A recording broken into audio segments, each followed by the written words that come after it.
Hello, everybody. Thank you for tuning in to the Stuff I Heard podcast. I'm your host, Joshua Peak. Happy Thanksgiving, everybody. Today happens to be the day before Thanksgiving, 2020. And Thanksgiving is usually the time of the year where we give thanks for the things in our lives that have been a blessing. Um, Oftentimes, we are dealt with hardship, and it's hard to find the things that we're thankful for. And I got to be honest, this year has been especially hard on our family. Um, I am thankful. I'm very thankful. There's a lot of things that I'm thankful for. I'm thankful for the fact I've got a roof over my head, I've got electricity, I've got internet. I mean, I've got all of the first world things that you could ask for. I've got cell phone, vehicle, nice clean place to sleep at night, food. I mean, but I'll be honest, the eye injury is tough.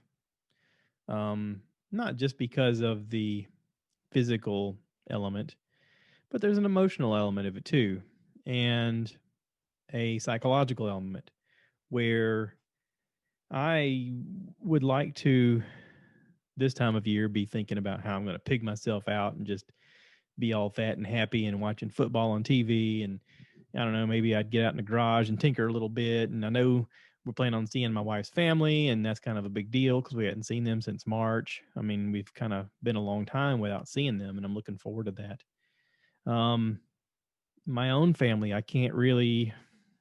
I mean, we can socially distance, look at each other, but we can't really hang out like we used to.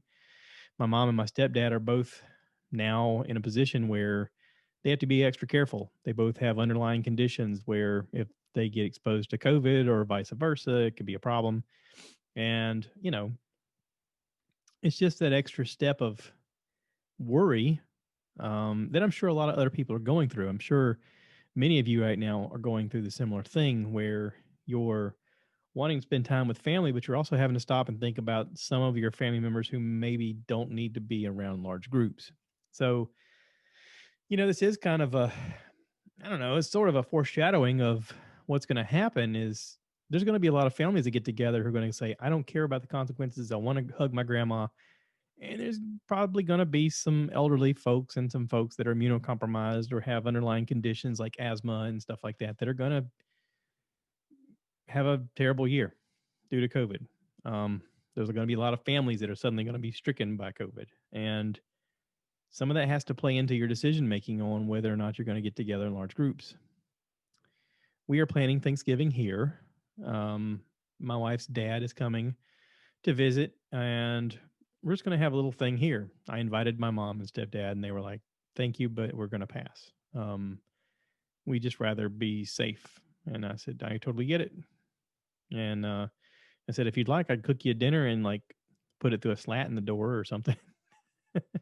Drop it off on your doorstep and be like, come get your stuff. I'm out, and then leave." I didn't know if that would be okay. She kind of laughed. She's like, "No, we'll be fine. We got stuff here," which I get. I mean, and I'm thankful that I can spend this time, like at least talking to my mom and my dad, and they're all doing okay and relatively speaking. Um, but the question comes back around to what am I thankful for? And I've said like the tertiary things of a nice place to live and that kind of stuff. I'm also blessed with really good friends and really good family around me. I got a good support system, and a lot of people don't have that support system. We mentioned that before on the last podcast that I did with Kelvin Durant. It's like 2 or 3 episodes back. You can go back and listen to it. It's a lot about having that support system and having people around you that care about you and that are there for you and do go the extra mile for you. And sometimes just having that circle of friends or circle of family is what you need to really get by during difficult times. Um, I don't know how a lot of things in this world work, and I'm learning every day how new things work. Um, I mentioned on my last podcast that I was looking forward to going back to work on a limited basis, on a, you know, I couldn't lift anything over 20 pounds. They're worried about me bending over and standing up with weight because it could cause pressure on the eye, which could cause the stitches to pop out.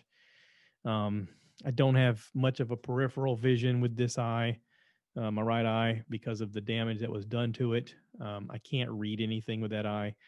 Pretty much, if something's happening over here, I have to turn my head to look and see it with my left eye. I can kind of make out stuff over here, but like I can't read stuff. I mean, the further away it gets, the harder it is to see.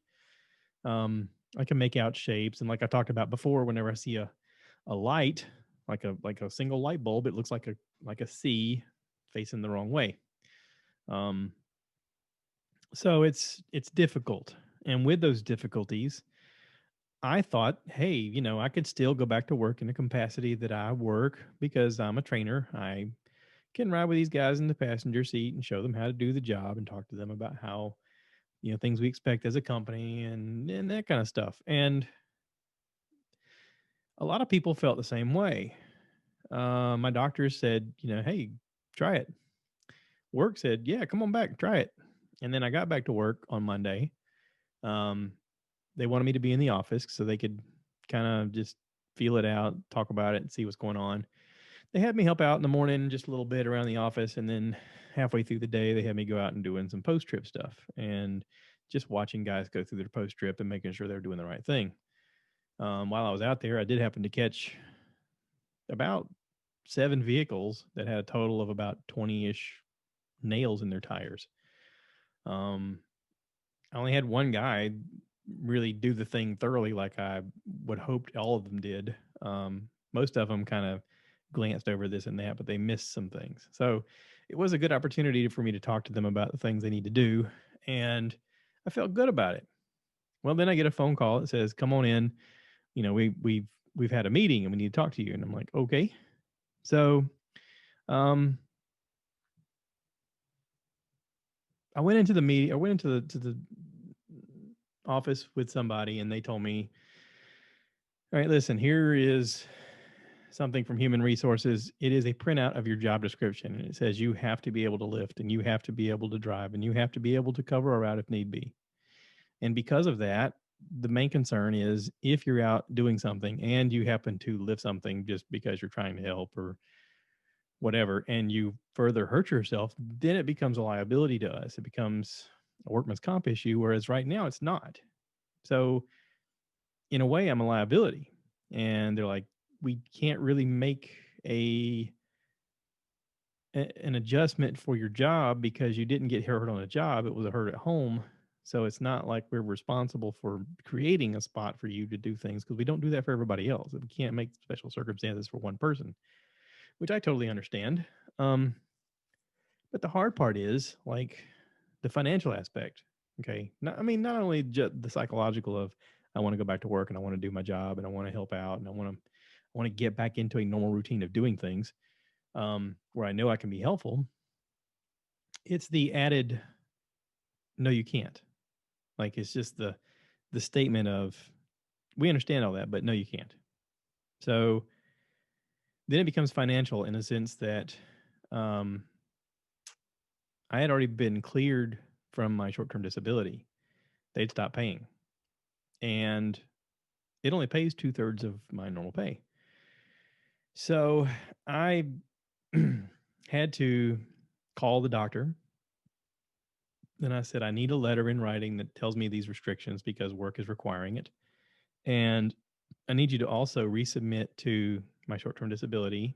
And I'll have to call them and get this started again so that at least I have something coming in while all this is going on because I still get bills all the time. They don't stop coming in. Um, so I did that. I talked to the doctor. I talked to short term disability. Um, things are in motion, is what I'm being told. Everybody's contacted the people who need to be contacted. I do have future appointments coming up. In December 15th, I go back to see the cornea specialist to talk about possibly putting in a contact lens, and we may go that route. I'm going to ask. I'm going to mention to him, hey, this could help me get back to work. Um, I'm not thrilled about putting something in my eyeball I've talked about it before. I'm pretty terrified of anything having to do with my eye. And this injury is just right into my worst fears of things that I have to do on a constant basis. Put drops in, touch my eyeball. I mean, every time I go in for a doctor's appointment, every single doctor goes, "Oh, we need a pressure test," which is basically them putting numbing drops in your eye and then poking you in the eye with this thing that measures how much pressure is in the globe.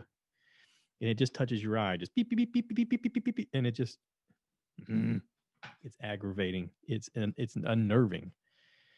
Everything in my brain tells me something's poking you in your eye. Close your eyes. But they do this to make sure that the pressure's okay. And I don't know where I was going with that. Anyway, contact lens. So a contact lens may help me get my vision back to where I could see, which means I could drive. And then the other element would be the lifting. The other element would be, when can I be released so that I can lift things without worry of the eye rupturing or stitches busting open or something like that. So that would fall back to the retina specialist, because the retina specialist did the stitches inside the eye and the retina in the very back of the eye. Those stitches dissolve over time. And my appointment with him is January 21st. So if I'm thinking about this in the big spectrum of things, I'm probably going to be out of work until after that appointment, and maybe longer, but I don't know. I don't know when it's going to stop. I'm so eager to go back just to have normalcy with bills and routine of every day getting up and going to work. This is not normal. And I've tried to keep myself busy. I mean, but financially it's a burden. Um, I've been supplementing some sick time and some vacation time each week to try and make up the difference of the short-term disability, but that's going to run out. And then it's just going to be 2/3 of my pay from that point on. Hopefully, if I can get this thing started again. I mean, I'm in the process of getting it started. Currently today, I don't know. I don't know. Um, Now, I said all that to say this. I have a friend. You guys have heard Kelvin Durant on this podcast. His wife, Karen, is legally blind. She can't drive. She can still see, kind of, but she's not enough to drive. She got in touch with us and she says, "Here's some phone numbers you need to call." There is a phone number for South Carolina Center for the Blind that has a place here in Florence, South Carolina. And she said, "You need to call them because you may qualify for some kind of assistance. I don't know what, but maybe something will help." And at this point, I mean, anything would help, even if it just helped out by the drops that I need. The drops are about, we figured it up about $200 a month. Or it could help pay for any future visits that I have to have. I mean, we're looking at our insurance and trying to debate out of, how much out of pocket and that kind of stuff. And I'm thankful that Karen was there to talk to, because she's been through this and she's a friend of ours, and she was willing to, hey, by the way, here's some information you need to have. So I called this lady today and she was very helpful. I filled out a bunch of forms. She's got the ball rolling on some stuff. And of course, I'll have to wait to hear if they're going to give me any assistance. But in talking to her, she was like, there's a thing on there about, were you a veteran?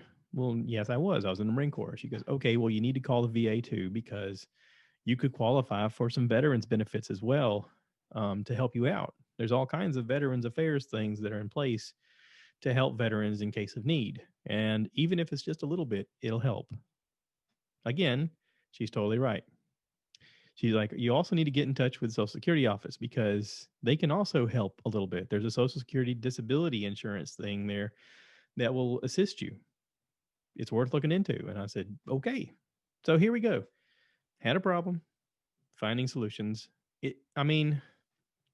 It's working out. The other side of this is my wife's been unemployed for a while, and the other day she went to log on for her unemployment to see what was going on, and it said, here's your last $8.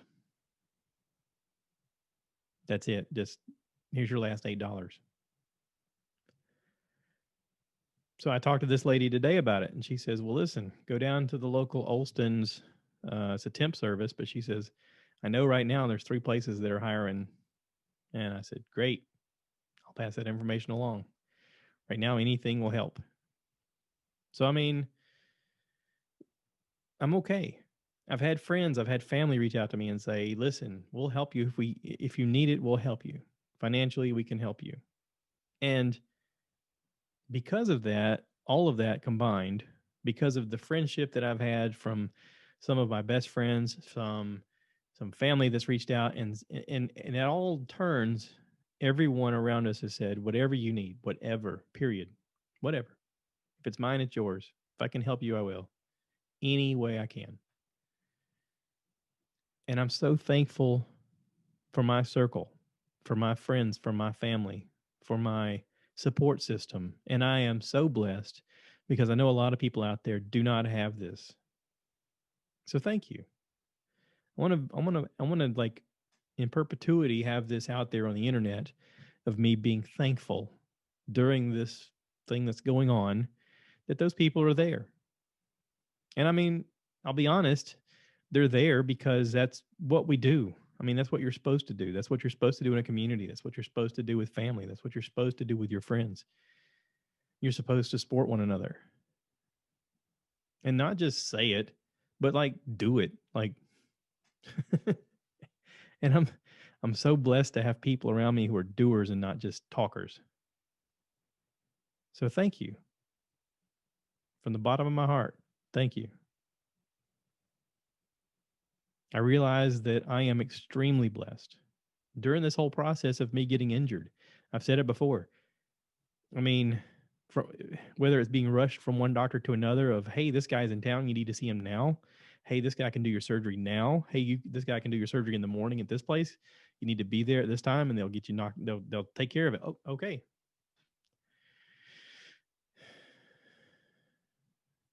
Thank you. Thank you to everybody. And it's not lost on me how blessed I am. Like I hope you know during all this, I am overwhelmingly thankful. It's hard to go through things and think I am thankful. But I am. I know we have opportunity. I know that even with the hardships that we have going on, there's things that we can do. We qualify for food stamps. My wife's unemployed. She's not getting any pay. She's looking for a job. I am on on short-term disability. Hey, let's go look at filling out for food stamps. We need it. That's what the program's there for, to help people get through hardship. Okay, well, let's do that. We are lucky in the fact that we do have some money put aside in savings. It's not a lot, but it's more than most people have. It's enough to get us through this, hopefully. I'm thankful. Now, I'm going to pivot because I'm about 20 minutes in. I'm looking at my little clock above me. Another thing I'm really thankful for is I'm watching this show, The Crown, season 4. I've talked about it on a previous episode, but we finished the last of it this week. We watched all 10 episodes, and we didn't hurry it. We watched like one episode or 2 episodes a night, and just took our time with it. Normally, I binge watch stuff. I'll watch every episode just, and I'll try to get on here to talk about it and that kind of stuff. But I wasn't in a hurry. I'm not going anywhere, apparently. So let's stretch it out and see if we can just watch one episode or maybe 2. I don't know. So The Crown season 4. I know I mentioned it in a previous episode. It's got a lot about Princess Diana and Charles and Camilla. It's got Gillian Anderson playing Margaret Thatcher. Watching it, there's a lot of things that my wife and I came away with. Okay, so if you haven't watched it, you can skip this part, but I'm just going to talk about it. So watching it, the seasons before talked about the abdication of the throne and the fact that the queen's uncle was the rightful heir to the throne, and he gave it up because he wanted to marry someone who the crown didn't think was appropriate. And so her father became king, even though he wasn't the oldest in the bloodline. They call it the abdication. And because of that, when he died, the crown then went to Queen Elizabeth. And there's been family members who have been in love with people who the crown didn't agree they should be married to. And there's this whole thing about how things should be and how the appearance of the crown should be, and it should be perfect and blah, blah, blah, blah, blah.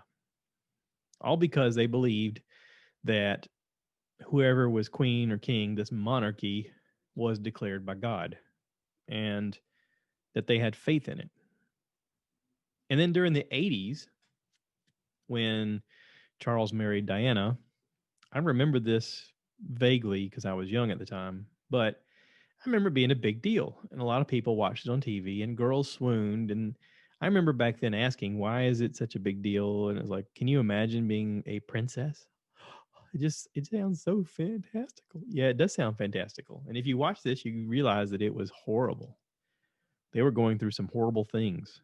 The family was, especially the two of them. Charles wasn't in love with her. He loved Camilla, but he couldn't get married to Camilla because she was married to somebody else. And it was a big mess. Princess Diana was bulimic. They show that. Pretty hard to watch.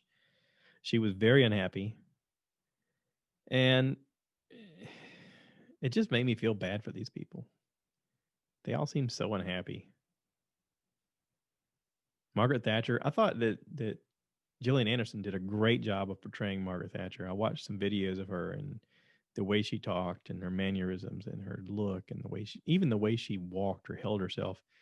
Gillian nailed it. I mean, sometimes actors, you forget you're watching that person play that part.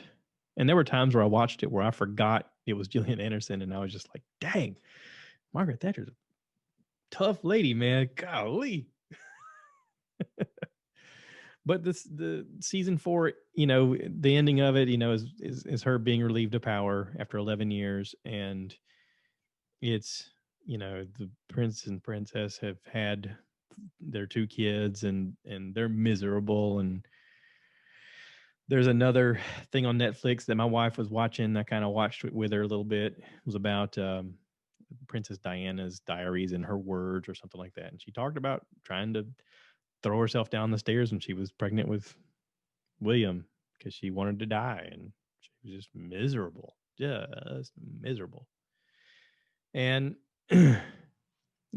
there's a scene with the queen talking to her son, and she berates him and she tells him, you've had such an easy life. You've had everything that you could have been given, and you're just a spoiled brat. And she was absolutely right. Absolutely right. How do you parent a kid when they're one day going to be king? I mean, she had that conversation with him. If you want to leave her, fine, but you won't be king. Do you want to be king? Yes, I want to be king. Okay, well then there's a lot of them looking the other way, having extramarital affairs, but putting on the airs in the public of being perfect. And they're not perfect. Nobody's perfect. Such a weird existence. So different from my existence. I don't know. I just felt bad for all of them. They seem to have everything but be completely miserable. Just beyond measure miserable. And I've got every reason to be miserable right now, and I'm not. I'm happy. I didn't feel happy yesterday when I was told the bad news. Was it yesterday? Monday. It's pretty miserable yesterday. My stomach was bothering me. I had to take a bunch of stomach medicine just to be able to sit upright. But today I'm happy. Today I have perspective. I realize how lucky I am.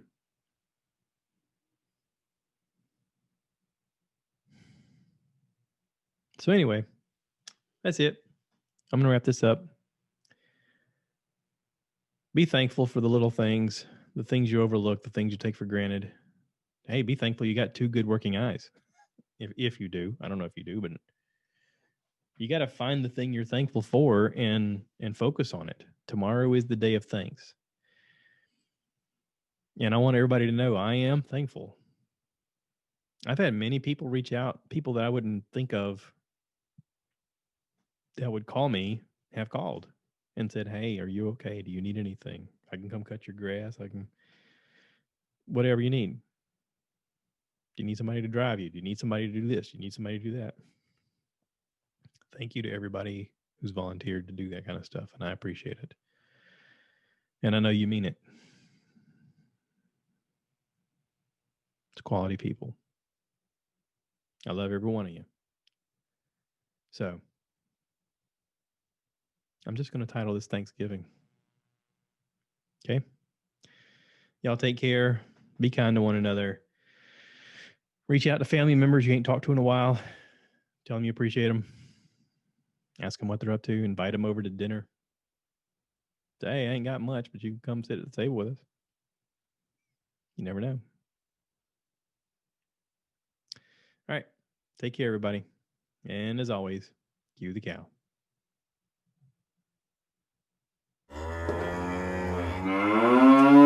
So I want you guys to give me more likes. Give me more likes.